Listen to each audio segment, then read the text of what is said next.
Spider-Man, Spider-Man. Excuse me. Sorry.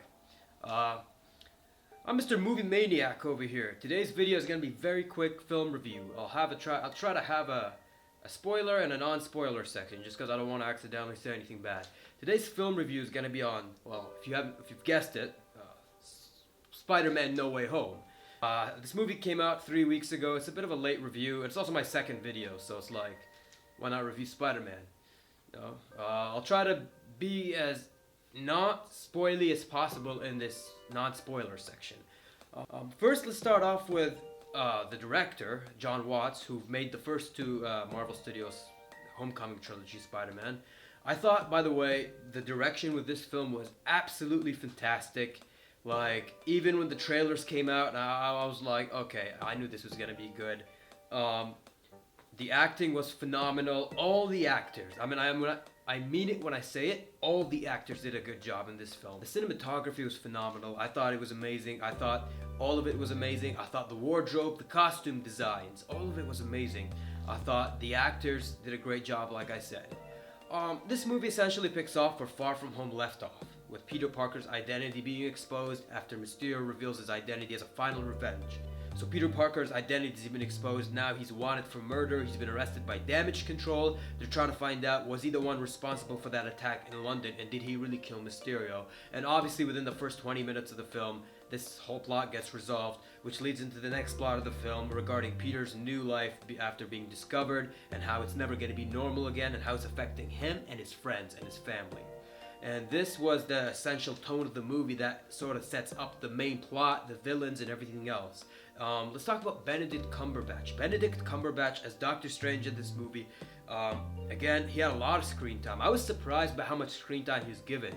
I thought he wasn't going to get any screen. Like, I thought he was going to have maybe a bit at the start and at the end, but he had a lot more than I was, a lot more than...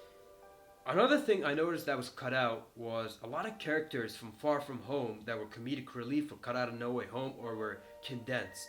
For example, Flash Thompson was a huge part of Far From Home and Homecoming, but he was like given 2 scenes in this film, and so were a lot of the comedic relief characters like Betty. And that's just because they want to establish the serious tone, the seriousness tone in this movie, which I could see what they were going for. And again, all 3 of those films connect. I thought a lot of the story was very well done in this film. The screenplay was amazing. Like, I saw the movie after watching it twice, once in 3D, once in IMAX. I thought the story was just phenomenal. It was very well written, and it was very well paced film. There was not a single moment when I was in theaters I felt bored or I felt the movie was too long. In fact, I felt the movie wasn't long enough. And that's what you want as a filmmaker from the audience. You want them to be so connected with the film and the characters and the story that when the story actually ends, they want more. And that's exactly what No Way Home did. Unlike in my previous review with The Eternals, which I thought struggled with that, I feel like No Way Home knew exactly the tone of its the theme, the cinematography, the characters. It knew everything it was doing, the directing, and that's because obviously Jon Watts has proven himself with Spider-Man: Homecoming and Far From Home. And I knew immediately with No Way Home he's gonna do a phenomenal job, which he did. So now I want to move on to the spoiler section, because I really want to talk about the film. So this is the spoiler section, but before I spoil anything, I would give Spider-Man: No Way Home about a 9.9 out of 10. I recommend you watch it once, you watch it twice, go watch it a 3rd and a 4th time, because that's how good this movie was. I watched it twice and I thought this movie was just phenomenal. So I'm just gonna say right now a 9.9 out of 10 from No Way Home. Probably my favorite comic book film of 2021. It's probably a tie between Zack Snyder's Justice League. For the spoiler section, let's first talk about the big one. Tobey Maguire and Andrew Garfield are in this movie. They actually have a lot more screen time than I thought they would. I didn't think they would have enough. I thought they would only get a little bit of screen time, but they had a lot of screen time. They were in the last hour of the film, and they had character arcs of their own that continued from their previous films that was redeemed. Like, for example, Andrew Garfield's character was redeemed in this movie from The Amazing Spider-Man 2, and they fixed a lot of elements with some of the characters from the previous interpretations to fix it in this one.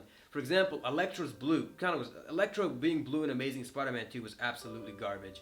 But however, I like the style they went for, the classic Electro suit style in this one, and I thought it was amazing. Let's talk about the best villain in this film, in my opinion, the Green Goblin. Willem Dafoe, Alfred Molina, these are two phenomenal actors. Hell, even Jamie Foxx, they're irreplaceable as these characters. And I thought having Willem Dafoe return as Green Goblin was just so awesome. It's like seeing it, and his character was exactly the same way where he wasn't Spider-Man. So it's not even re-establishing who these characters are.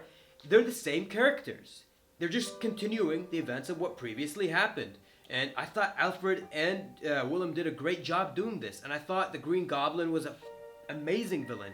He was sinister. He was evil. He destroyed Peter Parker. And I'm not talking about Tobey's version. He tormented Tom's version of Peter Parker in this film. Spoiler alert, obviously it's a spoiler section.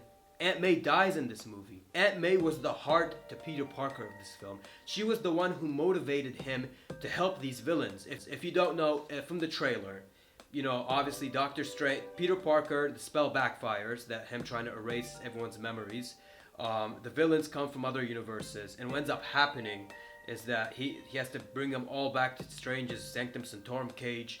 And that's exactly what happens. The trailer told us exactly that was going to happen, and it did happen.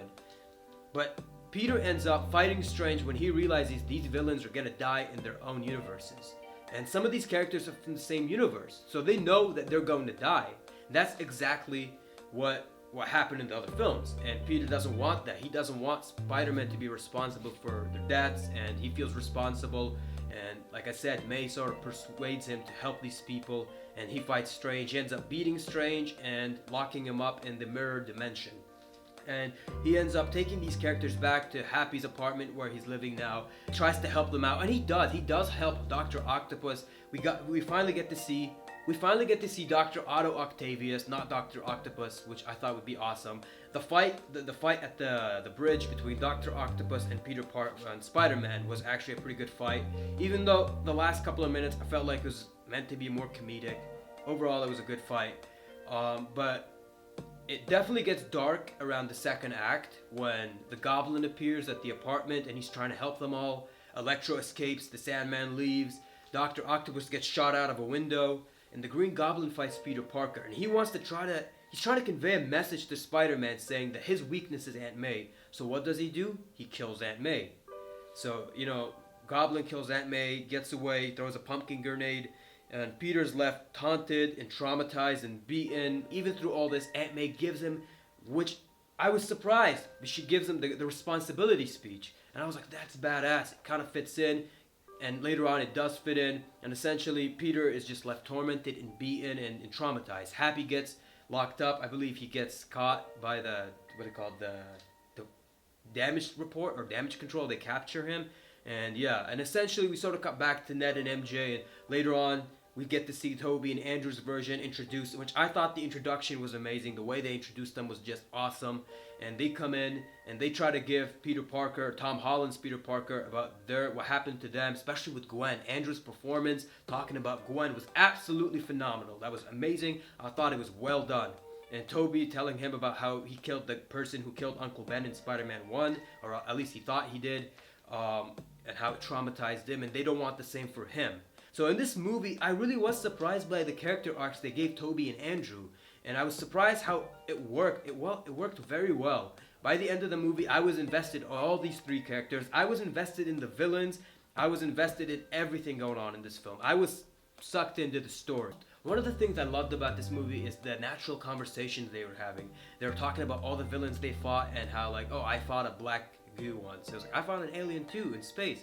And then, you know, obviously, like, Andrew's version is saying he's lame, and they have these natural conversations that worked very well. Felt like it was a bit improvised too, but really well improvised. I like how they talk about the web fluid Tobey has, and it was a lot of funny moments.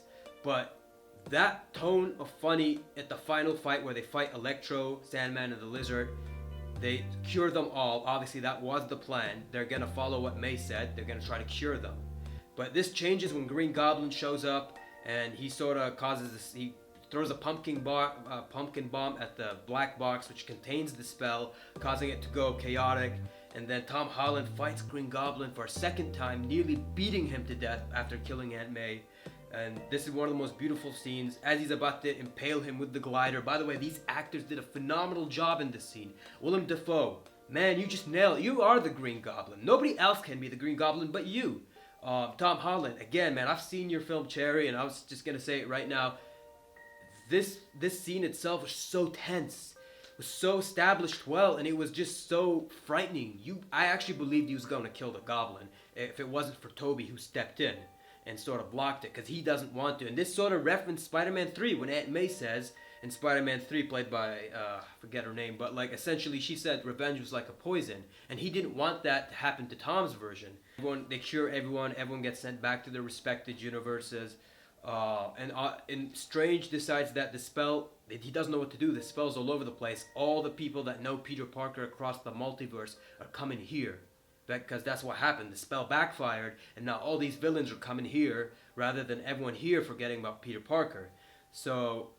Or forgetting about Spider-Man. So what ends up happening is Peter Parker, Tom Holland's Peter Parker, tells Strange to erase everyone's memories of who Peter Parker is, which really does end up being a shocking ending for me, and especially with the relationship they established throughout all three films between MJ and Peter, and how I thought Zendaya's acting in this film was just phenomenal. She did a great job in this film.